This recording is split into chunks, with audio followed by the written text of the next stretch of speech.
Bonsoir, madame, messieurs, bienvenue dans cette grande édition du journal Vespéral sur votre chaîne Débuston, madame, messieurs. Et cette grande édition avec cette information, la crise sécuritaire dans l'Est de la RDC, le président Félix Tshisekedi a échangé avec le président de l'EAC, le sud-soudanais, Salva Kiir, pour trouver des solutions et ils appellent au respect des accords de paix. C'est ce qui ressort donc de leur tête-à-tête ce lundi à Kinshasa. Plus de détails dans cet élément. Après les réunions consultatives ce lundi à Kinshasa, le président Félix-Antoine Tshisekedi Tshilombo et son homologue sud-soudanais Salva Kiir ont appelé à la relance urgente des processus de paix de Nairobi et de Luanda, initiés respectivement par la Communauté d'Afrique de l'Est, EAC, et l'Union africaine. Les deux chefs d'État ont mis un accent particulier sur la nécessité d'harmoniser et d'établir une complémentarité entre les deux processus pour une solution efficace et durable visant à restaurer la paix, la sécurité et la stabilité dans l'Est de la RDC et dans la région. La motivation qui a conduit le président Salva Kiir, c'est la recherche de la paix. Il veut voir la stabilité dans la région et ne ménagera aucun effort pour y contribuer, a déclaré le président Félix Tshisekedi lors de la conférence de presse organisée à l'issue de cette rencontre. Nos échanges ont porté sur la promotion de la paix, la stabilité dans notre région. Je vous rassure de mon engagement en tant que président de l'EAC de travailler ensemble afin d'avoir une région sécurisée pour son développement socio-économique, a déclaré le président Salva Kiir. Selon lui, la RDC ne devrait pas quitter l'EAC parce que certains membres ne veulent pas de la paix. Par ailleurs, répondant sur la nécessité de construire des murs le long des frontières de la RDC, le président Tshisekedi a estimé que cela n'était pas important. Nous avons des milliers de kilomètres de frontières. Nous regretterons d'avoir mis autant d'argent que de l'investir dans d'autres choses. Le chef de l'État a précisé que le conflit de la RDC et le Rwanda n'a rien à voir avec leur peuple. C'est un régime dirigé par un individu qui attaque la RDC, a-t-il indiqué. Mais ce régime n'est pas éternel. Un jour, d'une manière ou d'une autre, tout s'arrêtera, a-t-il conclu. Après l'étape de la RDC, le président Salva Kiir va poursuivre sa tournée en Angola où il va rencontrer le président João Lourenço dans le cadre de ses consultations. La crise sécuritaire dans l'Est de la République démocratique du Congo sera parmi les sujets qu'ils vont aborder. Le vice-premier ministre des Affaires étrangères de la RDC, Christophe Lutundula, a révélé devant la presse les avancées des travaux concernant le travaux de Luanda et ce qui enseigne essentiellement et qui envisage la rencontre entre le président de la RDC, Félix Tshisekedi, et le président rwandais, Paul Kagame. C'était lors du briefing presse-teni ce lundi à la RTNC. Suivez le VPM Christophe Lutundula dans cet extrait choisi par Alain Goma. Effectivement, nous avons commencé par les réunions statutaires de l'Union africaine. Il y a évidemment le comité des ambassadeurs, c'est-à-dire en fait ceux qui représentent les États membres auprès de l'Union africaine.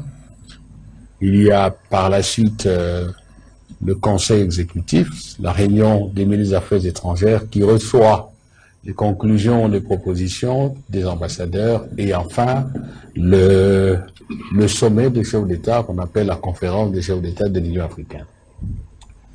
Disons en un mot, on a parlé de la RDC. Nous avons, à travers le président de la République, fait des propositions, donné notre vision de la solution de la crise que nous connaissons par suite de l'agression barbare et dont nous sommes victimes de la part du Rwanda. Nous allons peut-être en parler. Grosso modo, le président de la République a réaffirmé notre ouverture. On est en diplomatie. La diplomatie, c'est l'intelligence, la sagesse, la capacité pas seulement d'avoir raison, mais aussi de convaincre. Nous avions un plan qui est simple jusqu'à aujourd'hui. Vous voulez le dialogue?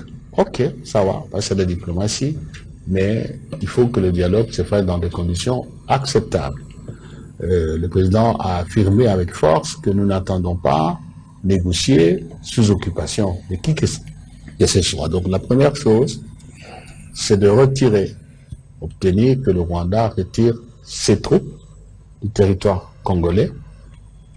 Ensuite, obtenir que nos compatriotes rentrent dans leur domicile. À obtenir que progressivement l'autorité de l'État congolais s'installe. Et aussi, c'est très important, qu'il y ait alors un dialogue avec le Rwanda et non avec les M23. De toutes les façons, l'Union africaine a désigné le président Lourenço, le président angolais, comme facilitateur, pas du dialogue interne, mais avec le Rwanda. Et cela doit se faire sur des problèmes réels. Ça veut dire tout simplement que chaque partie doit dire quel est ou quels sont ses problèmes et on les discute, comme on dit, carte sur table.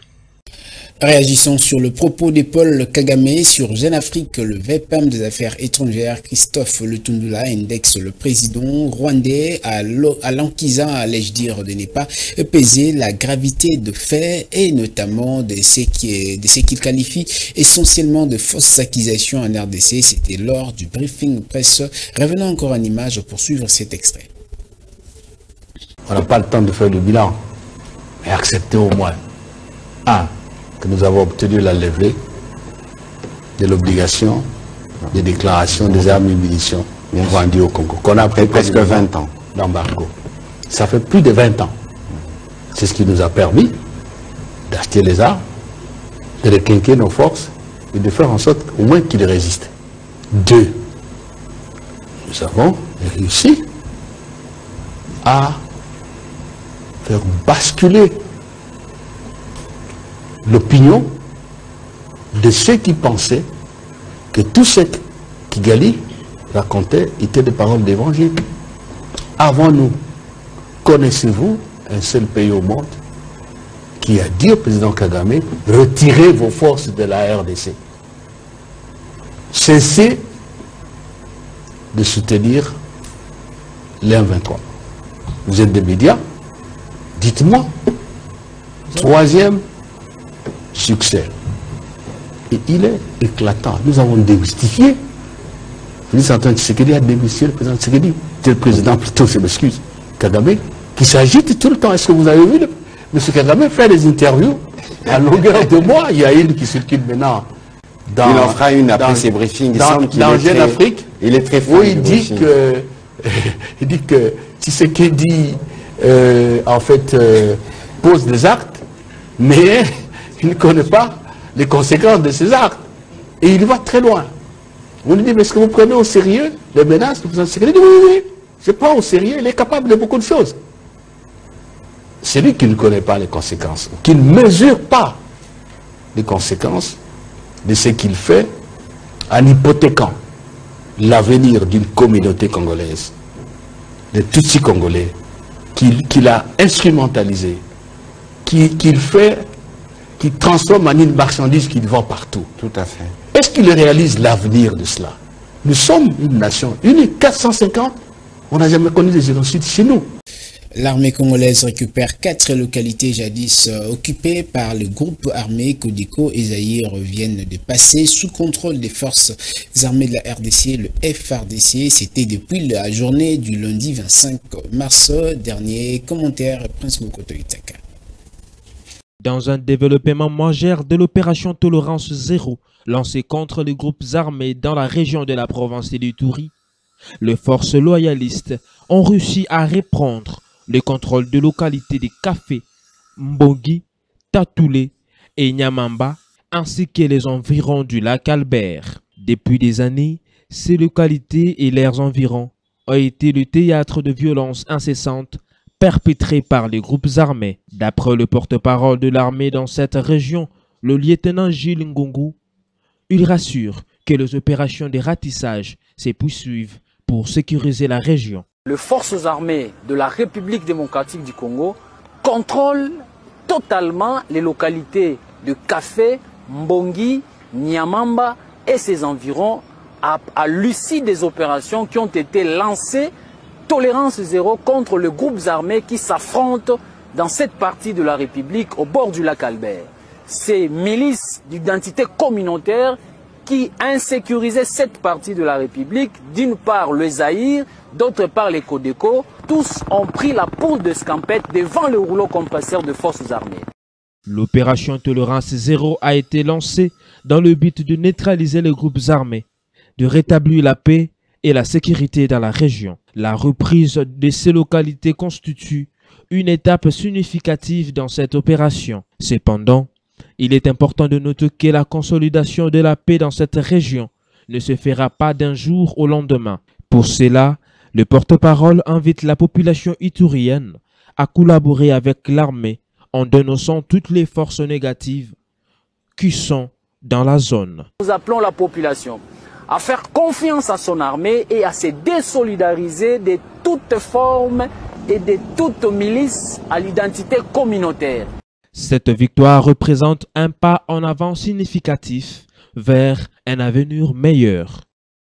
À l'Assemblée provinciale de Kinshasa, les élus provinciaux se focalisent sur l'élaboration de règlements d'ordre intérieur qui va régir cette législature. Le texte va apporter les innovations, notamment dans les contrôles parlementaires. Reportage Samuel Ilunga et Ruth Dinonzei. Cette séance plénière à l'Assemblée provinciale de Kinshasa s'est articulée autour des éléments essentiels qui vont constituer le règlement d'ordre intérieur régissant cet organe délibérant de la capitale. Le président de la commission chargée de l'élaboration de ces règlements d'ordre intérieur, l'élu délimité Jean-Jacques Tembele Boukou, a précisé que le document contient plusieurs innovations, notamment sur le contrôle parlementaire au sein de cette institution de la capitale. Nous nous sommes inspirés du règlement intérieur de l'Assemblée nationale ainsi que les règlements intérieurs de l'Assemblée provinciale sortante, en y ajoutant quelques particularités propres aux exigences de cette législature, particulièrement en matière de contrôle, en vue notamment de l'amélioration de la qualité de vie des Kinoises et Kinois. Ainsi, à l'aube de cette nouvelle législature, il s'avère donc important et nécessaire de doter l'Assemblée provinciale de Kinshasa d'un règlement intérieur à la hauteur de ses ambitions, dont les dispositions tourneraient autour des axes principaux ci-après. 1. La représentation par souci d'équilibre et d'implication de tous dans toutes les forces politiques à l'Assemblée provinciale de Kinshasa, au sein du bureau définitif et dans les différentes commissions permanentes.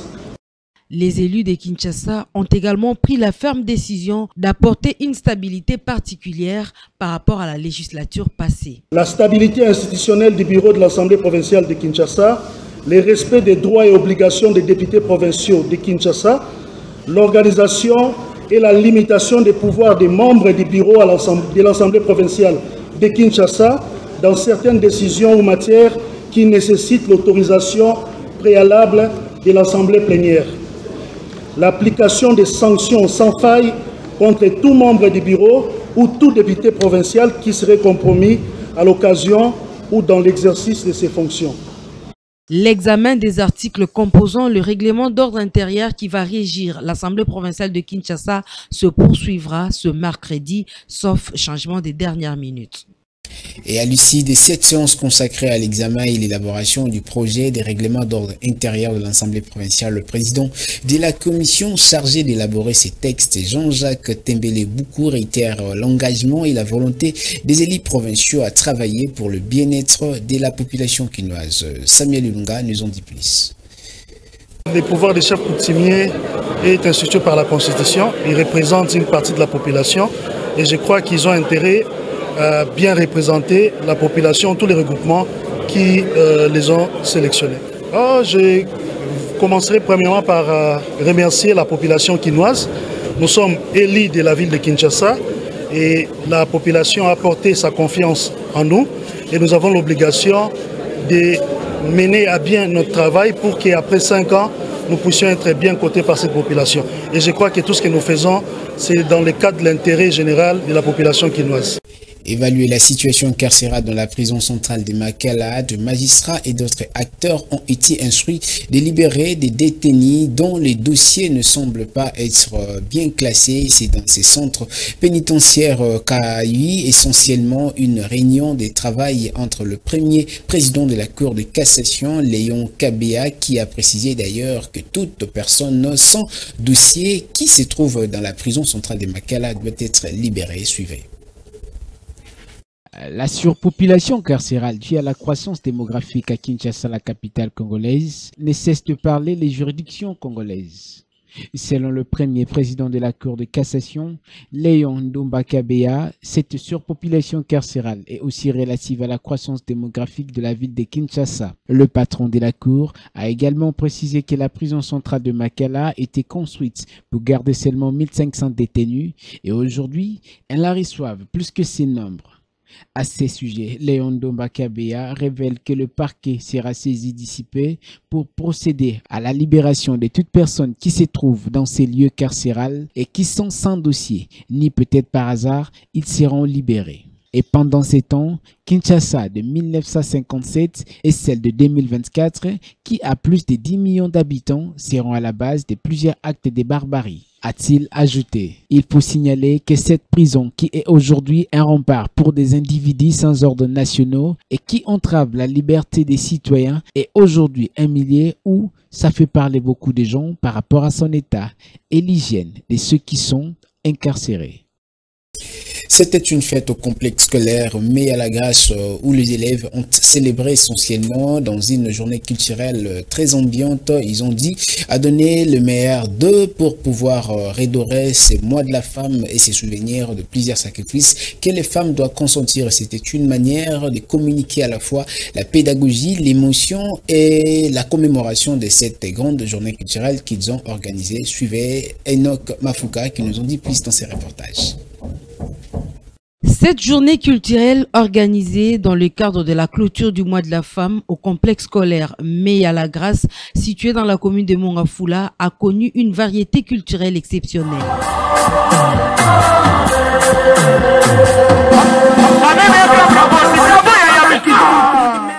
Les filles ont été suffisamment conscientisées à bannir la facilité et la médiocrité, mais plutôt à militer pour leur épanouissement. C'est un mois dédié à la femme. C'était très bien, les enfants ont presté.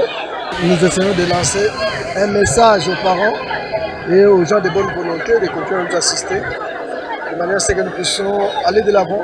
Le coordonnateur du complexe scolaire Mais à la Grâce, M. Martin Mamoutima, a précisé que cette journée culturelle est un moyen pour divertir les élèves, surtout les filles, en vue de les pousser à prendre conscience de leur avenir. Avec cette école, sinon les enfants répondent déjà, nous avons des enseignants de qualité, des professeurs de qualité. Et les parents qui comprennent viennent déjà nous félicitent, mais ce n'est pas tout. Nous voulons que nous puissions vraiment aller de l'avant.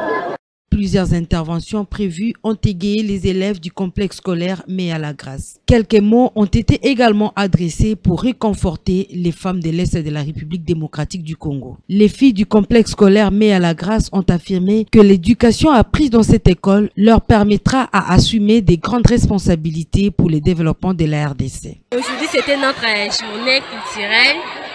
On a fait les activités culturelles, c'était bien passé. Donc j'avais vraiment la joie, notre journée a commencé très bien et s'est terminée très bien, je suis vraiment contente. Cette activité organisée dans le cadre de la clôture du mois de la femme revêt une importance capitale, d'autant plus que le complexe scolaire Mais à la Grâce figure parmi les écoles de grande renommée dans la commune de Mongafula. Les autorités de cette école ont invité les parents à venir inscrire leurs enfants pour une meilleure qualité de l'éducation. Ce journal est complètement terminé. Merci de l'avoir suivi. Concours rédactionnel assuré par Déborah Petit et Alain Goma. Derrière la caméra, Samuel Ilunga. La régie finale était assurée par Don Benjamin. Restez bien chez vous. Sachez que nul n'a le droit d'être heureux seul sur la terre. Ce journal est terminé.